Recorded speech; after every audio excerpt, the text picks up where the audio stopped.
So today we are going to go over prescriptions and different medication. And what I mean by that, can you tell me the difference between an over-the-counter medication versus a prescribed medication? Okay, so I have here with me two separate medications along with a prescription, and I want to go into detail with you of how you are able to distinguish between the two. A lot of people don't know that answer, or you may just say, oh, well, if it's over the counter, I can just go to Walmart or Walgreens and buy it. While the case may be true, it may not always be true. Okay, so for example, I'm going to elaborate.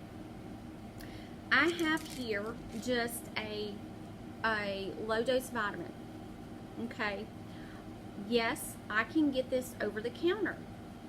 However, if I have a heart condition or something that requires me to take aspirin every day instead of the patient going to buy it over the counter, okay, it is coming out of the patient's pocket. They are actually purchasing this. In order to be able to bill it to the patient's insurance, or they will file it under the insurance and possibly have a zero copay for that medicine, the physician can write a prescription for that medication. That is your difference. Does it have a prescription? Does it have a label with directions? Okay, let's go into further detail. All right, so what is the difference between this yellow bottle of aspirin versus this bottle of prescription medicine? The difference is this one does not have a patient-specific name. It does not have a patient-specific dosage, direction, or the physician's name on here.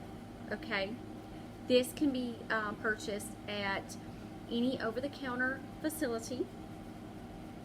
A patient may say, oh, I just take one of these a day, because they may read the directions that is provided in that over-the-counter description, but the physician may order it entirely different.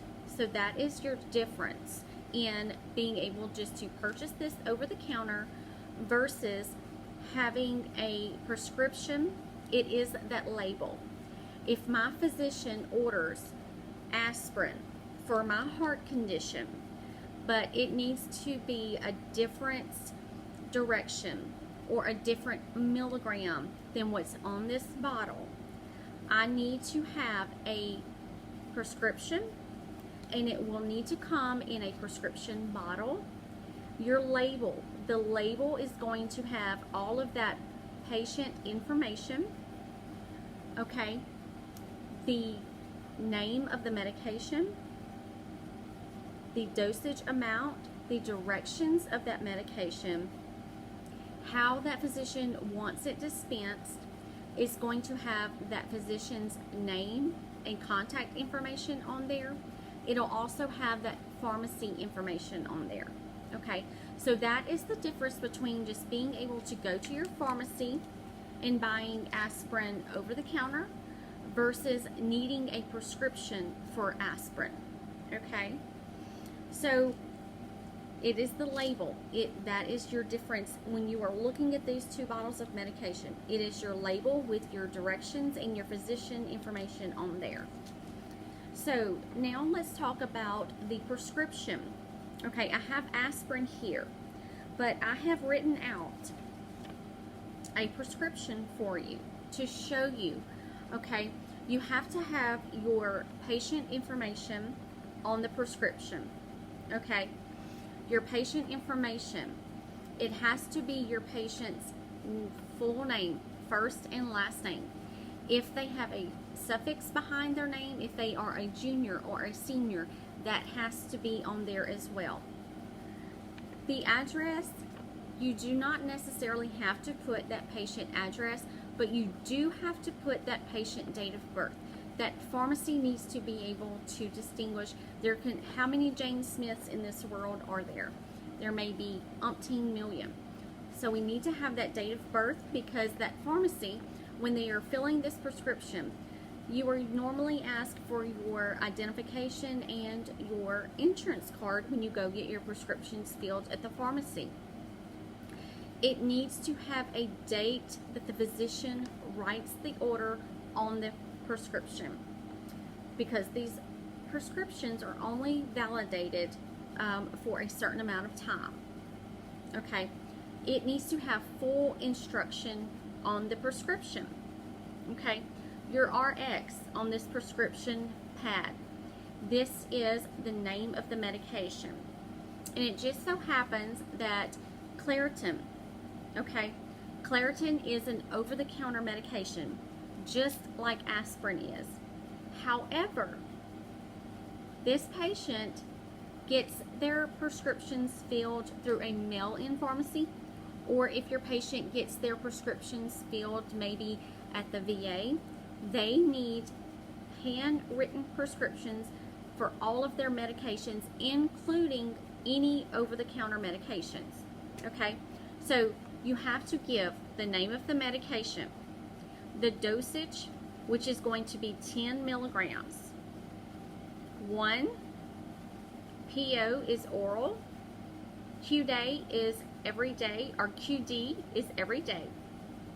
So here, okay, label, yes or no. You just check that off, yes or no. We're going to provide that patient a label. Refills. Does that physician want the patient to have any refills? Sometimes it will have numbers here. Sometimes it will either you will either have the option of putting yes and no and then a line, and you have to hand write the number of refills that that physician wants. Dispense as written. If that physician wants that patient to have brand only, okay, so let's talk about that for a second. If that physician wants Claritin only, the generic name for Claritin is Loratadine, okay? So if he wants Claritin only, that physician is going to write brand only in the dispense as written, okay? Your physician's DEA number, that has to be on every prescription, whether it be handwritten or electronic. Then, of course, you have to have it signed by the physician. This will not, the pharmacy will not fill any prescription, whether it be a simple over-the-counter medication like Claritin, blood pressure medicine, cholesterol medicine, or whatever. It will not be filled if it is not signed by that physician. Okay, so also too, with your dispense as written, see here I have number 30.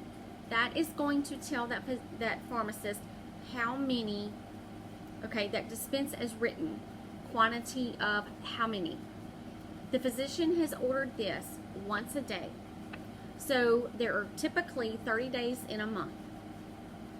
So that's why we have the number 30 here. If that physician would have ordered this particular medication twice a day, that's why your medical math comes into play. How many tablets are we going to need to give that patient if we order it twice a day for 30 days? That will be 60 tablets. We have to put the quantity on the prescription, okay? So that's the number 30, or dispense as written. I have the brand only written there for you. You can also put the number 30 here and any refills, okay? So that is your difference between just a regular over-the-counter medication, a dispense as written over-the-counter medication, and the difference, if you were looking at the bottle, okay, over-the-counter, this has the label to include patient information, physician information, and directions of the medication. Bye.